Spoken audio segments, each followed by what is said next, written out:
During the 1940s and the 1950s, the United States government believed that communists had invaded the country and were planning on destroying the United States democracy. The Hollywood 10 were a group of 10 men who, in the Second Red Scare, were put on trial in front of the House Un-American Activity Committees because they were believed to be communists. All 10 men were working in Hollywood at the time. All 10 of the men claimed that the trial was in violation of their First Amendment to belong to any political organization. They were forced to pay $1,000, which is equivalent to almost $11,000 in 2021. Politicians such as Joseph McCarthy and Harry S. Truman were important people in the Red Scare. The word McCarthyism is named after Joseph McCarthy. It is meant to represent the time period of the 40s and 50s in the U.S. McCarthy was against communism and tried to stop it by hearings and other laws. Harry S. Truman was the 33rd president. He agreed that communism should be stopped and he passed the Truman Doctrine. The doctrine stated that the United States would give military aid to democratic countries if they were under the threat of communism. These are the Hollywood 10. We should like you to meet them. Alva Bessie, born in New York, age 46. Newspaperman, novelist, critic, and screenwriter. Alva Bessie was a novelist, journalist, and a screenwriter. He went to college at Columbia University in New York City. He fought in the Spanish Civil War. His first novel, called Dwell in the Wilderness, was released in 1935. Alva Bessie also worked for the Warner Brothers Studios, where he helped write The Very Thought of You, which came out in 1944, Hotel Berlin came out in 1945, Objective Burma, which also came out in 1945, and other films. Bessie ended up serving 1 year in a Texas federal prison. After his time in prison was over, he continued writing novels, but he never worked in Hollywood again. Herbert Biberman, 50 years old, born in Philadelphia. Herbert Biberman directed plays and films. Some films he worked on were Meet Nero Wolfe in 1936, King of Chinatown, which came out in 1939, and The Master Race, which came out in 1944 and was an anti-Nazi movie. Biberman was sent to the same prison as Alva Bessie for 6 months. Lester Cole, born in New York City, 45 years old. Born in 1904, Lester Cole was a stage director and a playwright. He dropped out of high school at 16 years old. Cole had a contract with Paramount Pictures, a film company. Later, he would have a contract with Metro-Goldwyn-Mayer.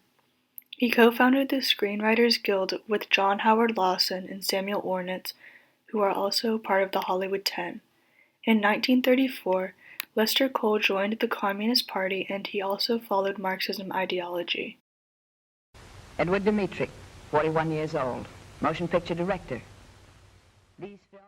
Edward Dmytryk was born in British Columbia in 1908. He was a film director. He directed the movie Murder My Sweet, which came out in 1944. It was based on the novel by Raymond Chandler, Farewell, My Lovely. A year later, Edward Dmytryk joined the Communist Party. Ring Lardner Jr., born in Chicago, 34 years old. Ring Lardner Jr. was a journalist and a screenwriter. He joined the Socialist Club while he was attending college at Princeton University. He helped create the 1937 of A Star is Born. In that same year, he was in the Communist Party. He was also in another group called the Hollywood Writers' Mobilization Against the War, and also the Hollywood Anti-Nazi League. When asked by the House Un-American Activities Committee if he had ever been affiliated with the Communist Party, he responded by saying, "I could answer the question exactly the way you want it, but if I did, I would hate myself in the morning." After this reply, he got dismissed.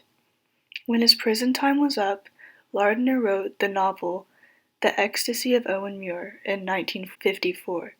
He later moved to England and he continued writing. John Howard Lawson, born in New York City, 56 years old. John Howard Lawson was born in 1894 in New York City. He was an ambulance driver during the First World War. According to David L. Dunbar from The Hollywood Reporter, Lawson sold his first script in 1920 to Paramount Studios. In 1928, Metro-Goldwyn-Mayer offered him a contract. A few years later, Lawson got an Oscar nomination for his movie Blockade, which came out in 1938. One organization, called the Knights of Columbus, who was made up of Catholic men, thought that Lawson's movie was Marxist propaganda. After his trial with the House Un-American Activities Committee, he served 1 year in a Kentucky jail. Albert Maltz, 41 years old, born in Brooklyn.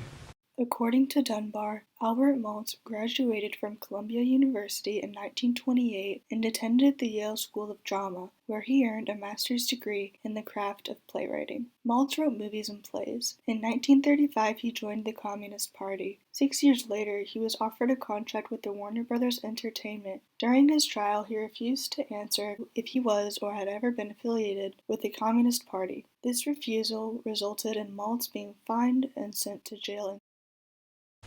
Samuel Ornitz, 60 years of age, born in New York. Born in 1890, Samuel Ornitz was a screenwriter, a novelist, and a social worker. He moved to Hollywood in 1928. He worked on the movie Little Orphan Annie that came out in 1938. Ornitz helped with the founding of the Screenwriters Guild. He was very verbal about politics and spoke in favor of the Soviet Union. He spent 1 year in a jail in Vermont. Adrian Scott, screenwriter and motion picture producer, born in New Jersey. Adrian Scott was a screenwriter and a film producer. He worked with Edward Dmytryk on the movie Murder, My Sweet. Adrian Scott joined the Communist Party in 1944. 3 years later, he stood on trial in front of the House Un-American Activities Committee. After his time in prison was finished, Scott moved to London. In London, he worked on the television show The Adventures of Robin Hood, which came out in 1955. Dalton Trumbo, born in Colorado, 44 years old, writer of novels. Dalton Trumbo was born in 1905. According to Dunbar, in 1935, Warner Brothers Entertainment promoted him from working in the story department to screenwriter. Trumbo's first movie, Road Gang, was released in 1936. Later, Trumbo signed contracts with Columbia Pictures and also Metro-Goldwyn-Mayer.